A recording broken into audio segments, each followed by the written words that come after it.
명지쌤의 생활비리기 시간입니다. 3강 시작하겠습니다. 자, 1강, 2강 이어서 3강에는 이제 사주팔자를 볼 때 이제 감정을 어떻게 해야 되는지를 또 알아야 되거든요. 또 순서가 있어서 간단하게 쉽게 보는 감정 순서법이고, 법과 그리고 오행이라는 거, 또 기본적으로 감정할 때는 오행이 제일 먼저이기 때문에 오행이라는 것이 어떻게 소통되는지에 대해서 이번에 이제 말씀드리겠습니다. 이번 시간에는. 자, 이번 시간에 처음에 이제 저번에 그 사주 앱을 설치를 하셨지요? 앱 가는 걸 다시 또 펴주셔야 됩니다. 항상. 자, 그리고 감정 순서입니다. 이런 식으로 나오죠? 저번에 제가, 저희 휴대폰에 이 앱을 설치했으면 이거를 그대로 놔두시고요. 할 때마다 꺼내서 다시 설치하고 힘듭니다. 지우지 마시고 계속 그대로 놔두시고 이렇게 보시면 되고요. 여기 보면은 많은 사람을 입력할 수도 있고 저장할 수도 있습니다. 그래서 저장하는 요 위에 어느 기능이 있을 거예요. 그거 찾아보시고 저장했다가 또 이제 또 펼쳐서 꺼내서 보시고 이렇게 보시면 될 것 같습니다. 여기에 감정 순서는 제일 먼저 뭘부터 봐야 되냐면요. 사주팔자라는 건 저 위에 있는 거 8개라고 이야기 드렸죠. 그죠? 요건 대운입니다. 그래서 항상 사주팔자 그럼 요 위에 거만 보셔야 됩니다. 여기 거. 내 거만 보셔야 됩니다. 요 밑에 운은 보시지 마시고요. 자, 여기 거를 보시는데, 이거 보시면서 첫 번째 색깔을 보셔야 돼요. 색깔이 5가지 색깔입니다. 그래서 빨강색, 노란색, 흰색, 검정색, 또 하나 더 있는데 초록색, 이렇게 5가지 색깔인데 지금 이 샘플에 보여지는 사주팔자는 초록색은 지금 없어요. 여기는 모든 사람이 색깔 다 있어야 될 필요는 없습니다. 없는 사람 더 많아요. 그래서 지금 이 사주팔자의 샘플도 지금 초록색은 없는 걸로 보이죠. 그죠? 그래서 다 있을 필요는 없기 때문에 여기에 나는 무엇이 있느냐 보는 거고요. 그래서 이 오행이라는 목화토금수라는 이 색깔로 이제 타고난 체질과 성격과 그리고 그 사람의 행복 지수를 보는 겁니다. 나란 사람은 많이 먹는 게 행복한 사람 있죠. 그죠? 또 나는 맛있는 거 많이 먹으면 행복한 사람이 있고요. 난 진짜 열심히 찜닭질도 하고 운동하는 게 행복해라는 사람이 있습니다. 그래서 사람들은 갖고 있는 그 행복 지수는 돈에 있는지 권력에 있는지 뭐 이런 거 굉장히 많죠. 그런 것을 보는 것입니다. 그리고 타고난 체질이 날씬한지 물만 먹어도 살찌는지 뭐 이런 것들, 이러한 성격들을 보는 것을 오행으로 봅니다. 그래서 1번 기본적으로 오행으로 이제 생로병사에 대한 것을 보기 때문에 기본 1번 오행을 보고 색깔이 다양하게 있는지를 보는 거고요. 그리고 그걸 봤으면 두 번째로 십신이라는 것으로, 십신이라는 건 밑에 보면 글씨가 평관, 겁재, 뭐 이렇게 정관 이런 글씨가 쓰있죠. 그죠? 이렇게 써있는 이런 글씨로 이제 그 사람이 사회적인 가치관이 무엇인지를 보는 겁니다. 우리가 보통 사회적인 가치관으로 보통 이제 직업을 많이 구하기도 합니다. 나란 사람은 소속되어서 일하는 게 좋다라면은 직장 생활을 할 것이고, 나란 사람은 어떻게든지 나는 내가 하고 싶은 대로 자영업하고 싶어, 내 사업하고 싶어 하는 사람은 소속보다는 또 다른 어떤 나의 뭐 재능을 좀 개발해야 되는 거고요. 이것처럼 이런 이제 육신이라는 십신이라는 10가지의 그러한 어떤 이제 기준치를 가지고 사회적 가치관을 감정하기를 합니다. 그리고 세 번째는 이러한 목화토금수로 태어난 이러한 사람이 체질은 어떻고 성격은 어떻고 또 그러한 사람이 어떠한 직업을 가지고 직장을 가지고 사회생활을 할 것이다. 그런데 이렇게 하고자 하는데 실질적으로 잘 될 수 있을지 없을지는 대운을 보는 겁니다. 아까 이야기했듯이 저번 시간에 이야기 드렸죠. 10년씩 오는 거, 또 1년씩 오는 거, 이 대운으로서 내가 원하는 바를 이룰 수 있을지 여기에서는 승패를 나누기를 합니다. 자, 그런데 그러면 대운이 나빴어, 대운의 환경이 안 맞았어, 이렇게 이야기할 수 있잖아. 그죠? 그런데 그렇게 생각하지 마시고 모든 사람들한테는 재능이 몇 개라고 생각하십니까? 혹시? 무궁무진하게 많아요. 재능을 몰라서 문제지. 최소한 서너 개 이상은 됩니다. 기본 많은 사람 10개 더 이상 되기도 하고요. 그런데 피아노를 굉장히 잘 칠 수 있는 아주 이제 손가락 끝이 감이 있는 친구가 있을 수 있죠. 그런데 그 친구가 한 번도 피아노라는 걸 본 적이 없다면은 내가 잘 치는지 모를 수 있죠. 그것처럼 재능은 참 많은데 그 재능을 다 쓰는 사람이 거의 다 없다고 봐야 된단 말이에요. 그래서 재능을 빨리빨리 파악하고 우리 아이가 어떠한 재능인지 파악하면은 시간도 덜 낭비하고 돈도 덜 낭비하고 그렇게 할 수는 있겠죠. 자, 이렇게 해서 사주를 감정한다. 사주 보는 방법을 감정이라고 합니다. 이렇게 순서대로 봅니다. 자, 그러면은 자연이치인 첫 번째 오행부터 본다고 제가 말씀드렸죠. 근데 본인 사주파제 보면 색깔이 알록달록하단 말이에요. 그 속에 알록달록한 그 색깔 속에서 제일 먼저 봐야 될 것은 색깔, 첫 번째, 두 번째 보여지는 여기 동그랗게 보여지는 것이 있죠. 동그랗게 이거를 연, 월, 일, 시라고 해서 연주, 월주, 일주, 시주라고 제가 말씀을 드렸고요.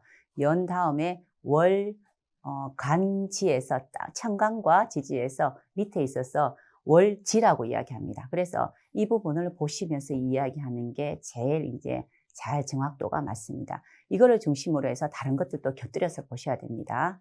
자, 기본적으로 여기에 목이라는 성분이 있다. 목이라는 거 한자로 이건 목입니다. 목, 화, 토, 금, 수 이렇게 되죠. 자, 그래서 목이라는 첫 번째 이제 이렇게 목에 태어난 거는 목이라는 초록색이면 봄에 태어난 사람들이 이렇게 초록색이에요. 대부분 봄에 태어난 사람들은 초록색이고 봄에 태어난 사람들은 어린아이 같은 감성이 있어서 굉장히 이제 조금 이제 애기 같고 짓궂기도 하고요. 또 즐거운 거 좋아하고 어깨동무하고 이러는 거 참 좋아합니다. 친구 만나는 거 좋아하고 이렇죠. 그리고 가끔씩은 땡깡쟁이일 수도 있어요. 또 보통 애기들이 그렇죠. 그죠? 보통 혹시나 남자친구가 봄에 태어났으면은 어느 정도 조금 이제 친해지고 나면은 뭐 찡찡거리기도 하고 이렇단 말이에요. 그래서 어린아이 같은 성분이라서 아주 긍정적이고 이쁘고 그렇습니다. 봄색들이. 그래서 목이라는 초록색은 긍정적이다. 이것을 어디에서 볼 수 있냐면은, 봄에 지금 우리가 이제 곧 봄이 되죠. 따뜻한 봄이 되면은 밖에 나가면 새싹이 막 이렇게 싹이 막 올라오죠. 파릇파릇 올라오는 거. 이런 것처럼 이런 것을 봄이라고 이야기합니다. 교육이 필요한 시점을 이야기하는 거고요. 그리고 빨간색은 화라고 이야기합니다. 빨간색의 이제 극이 중심이 빨간색이면은 여름에 태어난 분들인데 여름에 태어난 사람들, 빨간색인 사람들은 열정을 가지고 있어요. 색깔 자체가 빨갛죠. 열정을 가지고 있어서 뭘 하면 열심히 하는 사람들이에요. 이제 땀 흘리면서 열심히 우리가 농부가 여름에 진짜 열심히 농사 짓듯이 그러한 것을 이제 여름에 태어난 사람이 화기라고 이야기합니다.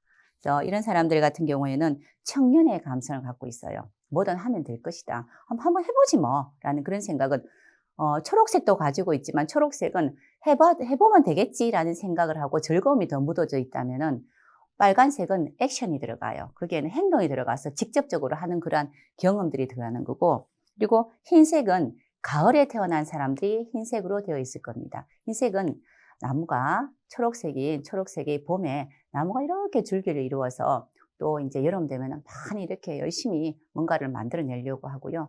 또 가을 되면 열매를 맺히죠. 그래서 흰색으로 되어 있는 가을에 태어난 사람들은 주로 중년의 감성을 가지고 있고요. 질서와 규범을 굉장히 준수합니다. 그리고 필요한 것을 하는 것을 참 좋아해요. 필요 없는 거, 뭐 이렇게 좀 필요 없는 것은 하지 말자라고 생각하는 사람들이 가을에 태어난 사람들이 그러한 어떤 이제 성향이 또 있겠죠. 그리고 검정색입니다. 제 노인의 감정으로 수렴하고 차분해지는 역할이 있죠.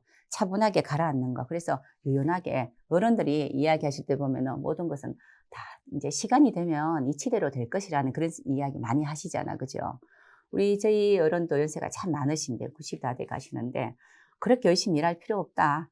좀 천천히 쉬면 살아. 이렇게 이야기하세요. 그거는 이제 그 노련함이 있는 거고 유연함이 있는 겁니다. 그래서 수렴하는 거라서 한겨울에 우리가 어떤 삭이 올라올 수가 없잖아. 그죠? 한겨울에는 이제 이때까지 열매 맺은 걸 가지고 그것을 이제 조금씩 이제 어떻게든가 이제 적당하게 많이도 안 먹고 적당하게 먹으면서 또 만들어 놓은 거 창고에 저장된 것을 보유하면서 그 다음에 어떠한 삭을 어떠한 또 이제 나무를 또 만들어낼지 어떠한 생명을 만들어낼지 나무를 키울지 이러한 것을 준비하는 것이 겨울생들이 하는 이야기입니다. 그래서 이제 이 오행이라는 것은 아까 제가 이제 좀 전에 말씀드린 것처럼 월지 중심으로 보는 겁니다. 그래서 이 월지 중심으로 이런 사람이 이렇게 태어났을 때 보통 한여름에 태어난 친구들은 응애하고 태어나 보니까 너무너무 더운 거예요. 진짜.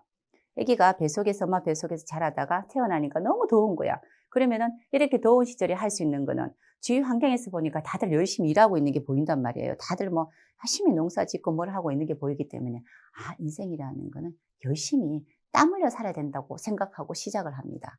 그리고 가을에 이렇게 태어날 때는 이제 만물이 열매가 초롱초롱 달렸잖아요. 너무 많이 달린 열매 중에서 필요 없이 썩어 있는 과일도 있을 것이고 탱글탱글하게 같이 있는 것도 있을 것이고 이럴 때는 썩어 있는 것보다는 안 되는 거는 상품 안 되는 거 버리고 이렇게 많이 있으니까 이 중에서 가치 있는 것만 하면 어떻게 되지 않겠다는 생각을 하기 때문에 아주 가을에 태어난 사람들은 약간은 까칠한 면도 있습니다. 덕지덕지 붙어 있는 것을 잘라내는 능력도 있고요. 그리고 또 이제 뭐가 더 가치 있는지를 잘 가리는 그런 능력도 있고 이렇게 해서 계절별로 태어날 때 태어나자마자 느끼는 그런 감정들을 가지고 이렇게 우리는 살아갑니다. 이것을 우리가 오행의 이치라고 이야기하고 모든 것이 초록색인 목이라는 이제 그 어떤 생명이 태어나지 않으면은 이 가을에 태어난 사람이 할 일이 없는 거죠. 그죠?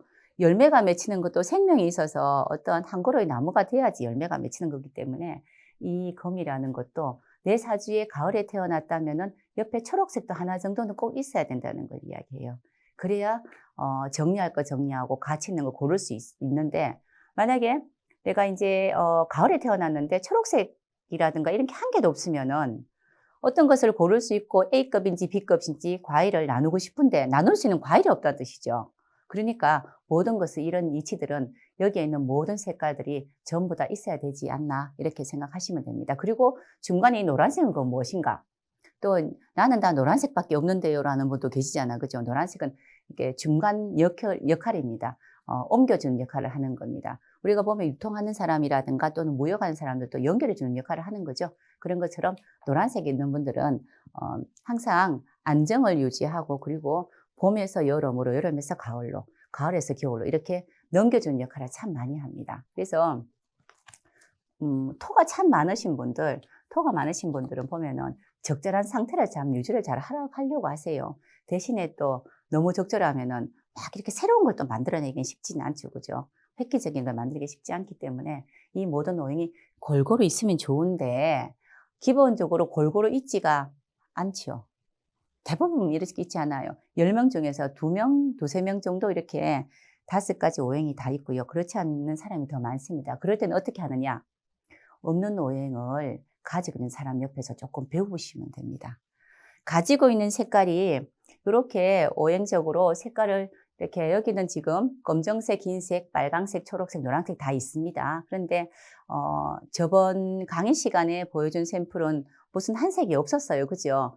그런 분 같은 경우는 그 없는 색깔을 내가 습관화되지 않고 많이 행동을 안 해왔기 때문에 잘 못한다는 뜻입니다. 예를 들어서 흰색에 검이라는 이제 흰색이 없다면은 자르는 걸 잘 못한다는 뜻이에요. 그런 분들은 보면은 친구 만나고 누구 만나면은 거절 잘 못하는 사람들 있잖아. 그죠? 그러면은 검이라는 게 별로 없어요. 그러면 그런 친구를 좀 옆에 두면은 내가 결정적일 때 꼭 필요할 때는 옆에서 대신 또 이제 대응해 주기도 하겠죠. 그래서 이제 이런 이야기를 할 때는 제가 항상 하는 이야기가 선생님 저는 검이 없는데 몸에 검부치를 둘둘둘 말고 살면 좋은가요? 많이 물어보시는데 절대로 그렇지 않습니다. 검부치 둘둘 말라고 하는 게 아니고요. 검 같은 거는 오행의 성격을 내가 갖고 있지 않기 때문에 조금 배워야 될 부분은 있어요. 결정장애 이런 게 좀 오기도 합니다. 나쁘게 또 이야기하면은 또 이제 목이라는 게 초록색이 없다면은 인정이거든요. 초록색은 친구와 친구를 만나고 부르고 이렇게 하는 건데 친구를 많이 안 만난다는 뜻이에요. 그러면은 나이 들어서 외로워질 수도 있고 또 이런저런 부분들이 있겠죠. 그래서 이 중에서 내가 색깔 한 개가 없다 싶으면은 그런 사람을 조금 이제 옆에 두세요. 대신에 성격은 잘 맞지 않습니다. 그러니까 그렇더라도 조금 배우시는 거 필요하다고 말씀드릴게요. 그리고 소통 방법이 있습니다. 자, 여기에 제가 동그란 이제 월지 중심으로 보라고 말씀을 드렸죠. 여기에는 초록색, 또 이제 목형, 화형, 토형, 금형, 수형 이렇게 되어 있습니다. 이 중에서 초록색은 시작형이라고 이야기 드려요. 시작하면 한번 해보지 뭐. 뭐 안 되면 어때? 일단 해보는 게 중요하지 않아? 그리고 화형은 시작하면은 끝을 봐야 되지 않아? 라고 이야기하죠. 그리고 토형은 안정형입니다. 뭐든지 안정스럽게 유지하는 게 좋지, 시끄러운 이야기 있는 건 별로 안 좋아. 지금 이 상태가 참 좋아. 라는 걸 이야기하고요. 또 금형은 질서형입니다. 모든 것은 아래 위가 있고 질서가 있어야 된다. 계획적이어야 된다. 규범 맞춰야 된다. 규칙에 맞춰야 된다. 또 수형은 계획이 돼야 된다. 그래서 금이 이야기하는 거는 질서정연하다는 걸 이야기하고 수라는 거는 준비되지 않으면 안 된다는 계획을 많이 세워야 된다는 것을 이야기합니다. 이렇게 형태로 되어 있어요. 이렇게. 근데 만약에 우리 아이가 봄에 태어났습니다. 그러면은 봄에 태어난 아이들은 다른 애보다 유난히 많이 돌아다녀요. 아침에 일어나면 막 돌아다니고 있잖아요. 그죠? 여기저기 막 구경거리가 많고 돌아다닌단 말이에요. 그리고 뭐든지 한번 해보고. 그런데 애기들은 교육이 덜 됐기 때문에 어린이나 이제 아이들은 어떤 행동을 하고 난 뒤에 그게 잘 안 되는 경우도 많습니다. 물컵을 내가 이쁘게 내가 물컵 엄마 내가 물 따를게라고 해서 물을 따르는데 물이 엎질러진다라든가 그런 경우는 보통 목형이나 화형들 이런 행동 진짜 많이 하거든요. 그런데 엄마가 만약에 수형이나 금형이면은 이해를 못 하겠죠. 우리 아이는 산만한 아이예요. 거의 뭐 ADHD 수준이다 뭐 이렇게 이야기한단 말이에요. 그래서 부모와 아이가 어떤 형태인지도 조금 보셔야 됩니다. 근데 만약에 부모가 화형이다.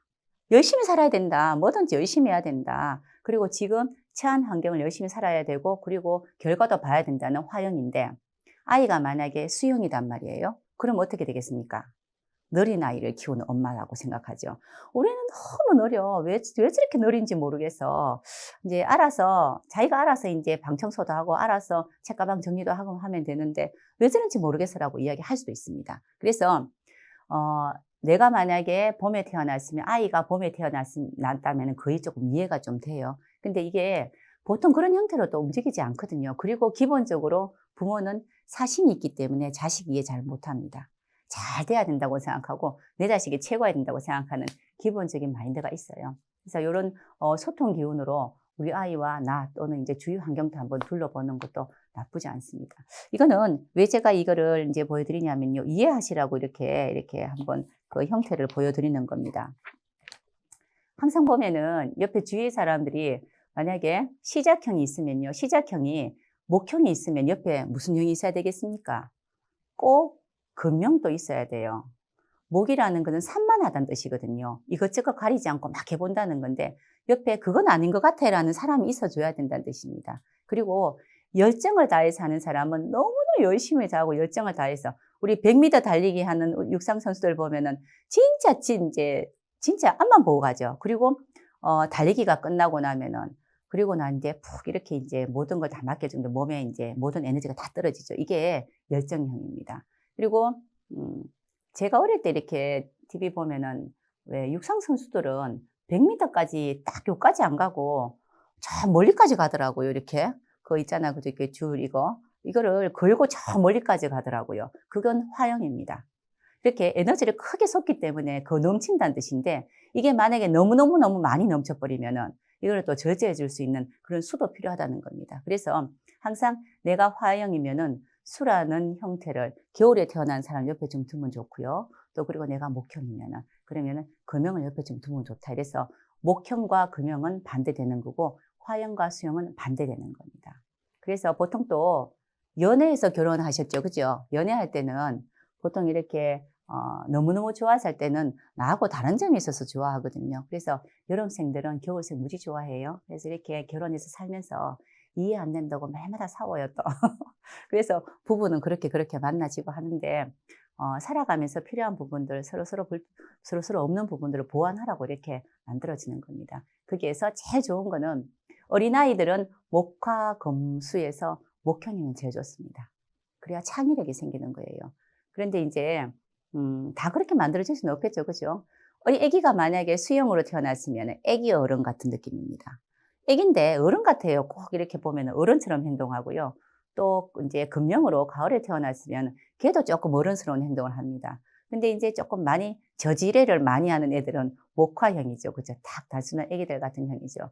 목화가 다 좋다는 건 아니고요. 목형이나 화형은 나이 들면 또 약간은 또 이제 나이 값을 못 할 수도 있겠죠. 그것처럼 이렇게 형태를 한번 주위 사람들하고 한번 훑어보시고 나한테 없는 어떠한 그런 오행들이 있는 사람들하고 조금 친해보는 것도 나쁘지 않고요. 오늘 우리 아이하고 나하고는 어떤 형인지 한번 그렇게 한번 더 살펴보는 것도 나쁘지 않을 것 같습니다. 자, 오늘 여기까지 하겠습니다.